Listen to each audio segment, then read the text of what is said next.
존경하는 국민 여러분, 안녕하십니까? 저는 정치운수 99라는 제목으로 정치판에 새 바람을 일으키려고 합니다. 오늘은 8번째로 대통령은 생명을 내 걸어야 정치 승리할 수 있다는 제목으로 말씀을 드리겠습니다.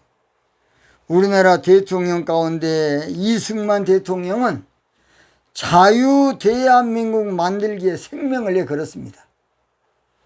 그 당시에는 박헌영이가 남로당을 결성해서 우리나라 국민 77%가 아무것도 모르고 그저 공산주의에 모두 빠져 있을 때입니다.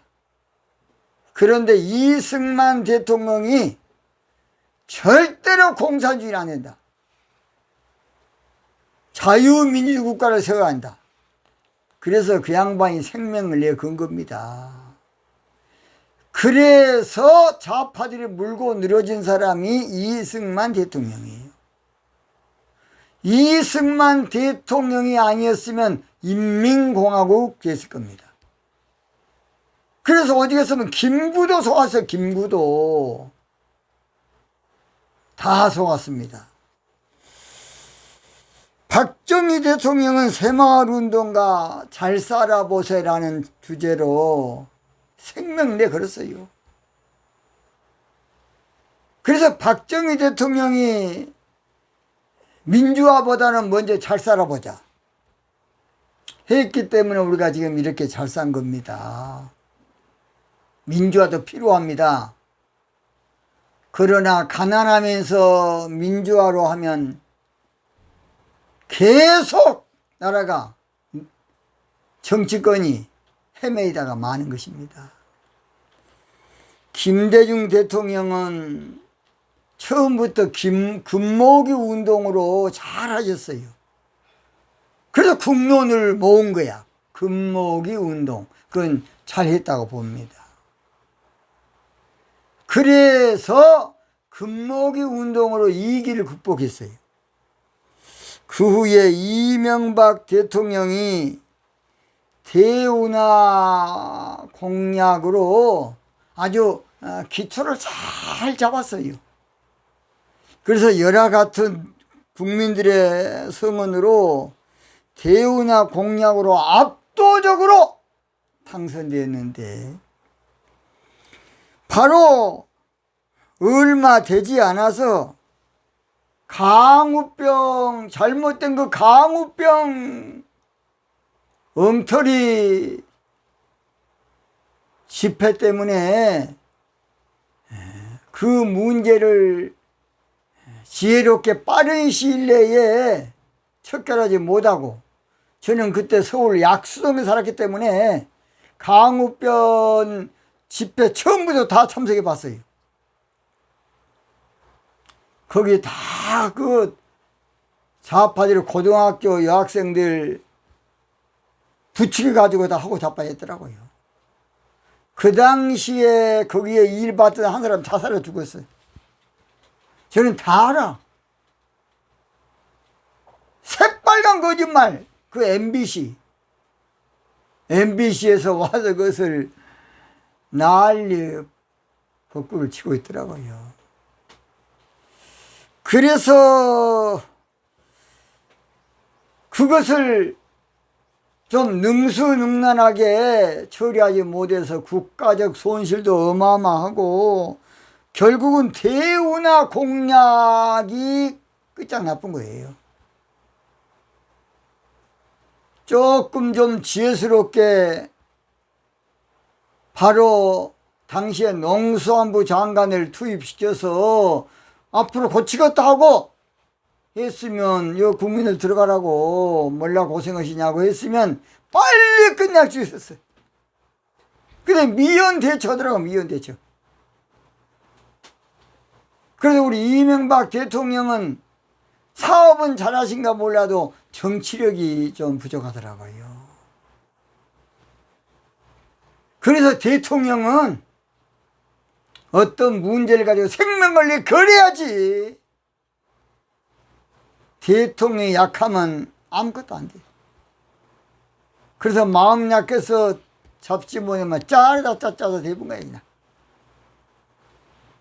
대운하로 공약을 해서 당선이 됐으면 죽어도 밀고 나가야 돼. 그런데 반대파가 있다고 그냥 수리그러면 끝나버려. 그래서 리먼 브라더스 그 미국에 터져가지고 그거 우리나라 투자해서 얼마나 많은 돈을 또 허비했습니까? 그 돈이 대운하에 써졌을 텐데. 그래서 그 돈이 어차피 다 들어갔어요. 저는 이 모든 걸 샅샅이 보고 있었어요. 참으로 안타깝고 안타까운 것이에요. 대운하할 수 있는 민족의 대전환점을 갖지 못하고 그 좋은 기회를 하천 정비 사업으로 축소해서 은발에 오줌 넣는 꼴로 끝나니까 나중에 이모저모로 복잡한 겁니다. 참으로 안타깝고 안타까운 것은 그때 대운하 승리했으면 일자리 창출도 엄청났을 것이고 부가가치도 엄청났을 겁니다. 뭔가 우리가 알았으면 나는 이명박 대통령을 우리가 써먹어야 한다고 봅니다. 서울의 청계천 가보세요. 얼마나 잘해놨는지 깜짝 놀랄 일이야. 그 실력으로 대운하를 맡겨놨으면 얼마나 좋았겠습니까? 그러나 정치는 늘 반대자, 정적이 있기 때문에 그걸 당연스럽게 알고 역사의 평가는 후대에 맡기고 박정희 대통령처럼 내 무덤에 침을 뱉어라 나중에. 그런 강력한 지도력으로 맡은 바 소임을 감당하는 것이 국익에 큰 유익이 된다고 봅니다. 여러분 생각해 보십시오. 박정희 대통령 때에 경부 고속도로를 냈는데 그때 야당에서 그냥 두루눕고 절대 안 된다. 있을 수도 없다. 나 죽여라. 그놈들이 고속도로 얼마나 이용했습니까? 난 다 알아. 그 당시 야당들. 그래서 야당들 끌고 와서 고속도로 내지 말고 국민들 잘 미게 살려라. 그런 몰상식한 놈들이 그 당시 야당이었어요. 그 당시에 그 돈으로 보리밭을 많이 만들고 그 당시에 김용기 장님도 그런 말 했어요. 각하 고속도로 내지 말고 보리밭을 좀 더 만들어 가지고 국민들 배불리 먹입시다. 그 당시에 보리밥 만들었으면 얼마나 만들었겠습니까? 또는 그 당시에 문중에서 우리 문중산이 있기 때문에 절대 그리 고속도로 내면 안 된다. 이모저모로 반대 운동이 많았어요. 그러나 박정희 대통령은 아랑곳 없이 아무쪼록 철저히 밀고 나갔기 때문에 우리나라가 이렇게 발전할 수 있었습니다. 그때 박정희 대통령이 물러섰으면 어찌 되겠어요? 그 당시에 유경수 여사도 국민들을 생각해서 조금 우리가 제고하자는 이야기를 했지만은 박정희 대통령이 워낙 갖고 하니까, 왜냐? 독일 갔다 와서 봤거든. 그래서 윤여사가 그 당시 약간 야당적인 일을 많이 했어요. 참으로 안타까웠습니다. 노태우 대통령 때 국제 인천공항을 건설한다 할 때에 얼마나 반대했습니까? 더 우리 목사님들, 모래에 지은 집은 좌파 목사들이 다 무너지. 성경 봐라, 성경 봐. 성경에 보면 모래 위에 지은 집은 다 무너지고 반석 위에 지은 집만 건전하다.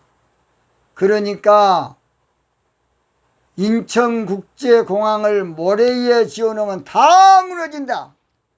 그런 말도 아닌 놈들이 그냥 무너졌습니까 지금? 그런 놈들 때문에 문제야. 그래서 지도자는 생명을 내 걸어야 돼. 그래야 나라가 되는 것입니다. 노무현 대통령 때에 제주 여러분 해군기지, 평택 미군기지 반대운동이 얼마나 많았습니까? 그러나 우리 노무현 대통령은 끝까지 밀고 나갔어요. 그래서 지금은 여러분 평택 와서 보십시오. 얼마나 대단한지. 그러나 한 가지는 한탄강 저수지, 그것을 우리 노무현 대통령 준비 다 28억인가 준비 다 했어요. 들어서 거기에 먹고 산 사람들의 반대가 심하다 보니까 슬그러미 물러섰던 거예요. 그 당시에 해놨으면 얼마나 좋았겠습니까? 아무쪼록 지도자들이 나라를 위해서 어떠한 정책을 할 때는 생명을 내걸고 목숨을 내걸고 민족의 미래를 위해서 백년대계를 위해서 강해야 된다고 봅니다. 영국이 노조로 몸살을 앓을 때에 영국이 살 수가 없어. 우리나라 민노총처럼 기종 노조가 돼가지고. 그래서 대처 수상이 여자 몸이지만은 이거 안 된다. 이 노조병을 안 고치면 절대 안 되건. 노조는 한마디로 좌파 운동이지요. 공산주의, 투쟁. 그래서 국민들이 욕을 하든지 말든지 인기가 없어도 영국병 고친다. 이 사람이 대처수상이에요. 내가 국민들에게 버림을 받을지라도 나라 똑바로 만든다. 그 유명한 대처수상이 우리나라 지도자가 한번 나왔으면 좋겠습니다. 역사의 평가는 후대 사가들에게 맡기고 지도자는 생명을 내걸고 백년 대계를 위해서 강력하게 밀고 나가서 언젠가는 국민들이 그랬구나 하는 그런 날이 오게 돼야 된다고 봅니다. 제가 고향 여수입니다. 옛날 여수의 모 시장님이 지금 중앙동 도로인데 그 도로를 너무 4차선을 했다고 쫓겨나서 쫓겨나. 근데 그 4차선도 부족해서 지금은 더 늘렸어. 그 얼마나 무서운 일입니까? 제가 그랬죠. 여수동에서 원래 본 여수로 가는 굴이 있습니다. 처음부터 저는 그걸 좀 넓게 뚫어야 된다. 그렇게 제가 이야기했어도 처음부터 좁게 해가지고 또 뚫었어. 또 뚫어. 가서 보니까 그런 근시안적인 그런 거 보면 참으로 안타깝습니다. 윤석열 대통령님도 대범하게 배짱 있게 파격적으로 통 큰 결단으로 밀고 나가십시오. 대통령 자리는 국가 발전을 위해서 헌신하고 희생하고 욕도 얻어먹을 때는 먹을 각오를 하고 밀고 나가야 돼. 그래서 이기를 기회로 만들고 파괴를 건설로, 실패를 성공으로, 자살을 살자로, 혼돈과 공허와 흑암을 창조로 바꿀 수 있는 것이 지도자의 리더십이에요. 결론 마칩니다. 대범한 지도자의 모습을 보여주십시오. 파격적인 지도자의 모습을 보여주십시오. 획기적인 지도자의 모습을 보여주십시오. 정직하면서 강력한 지도자의 모습을 보여주십시오. 오늘 여기서 마치겠습니다.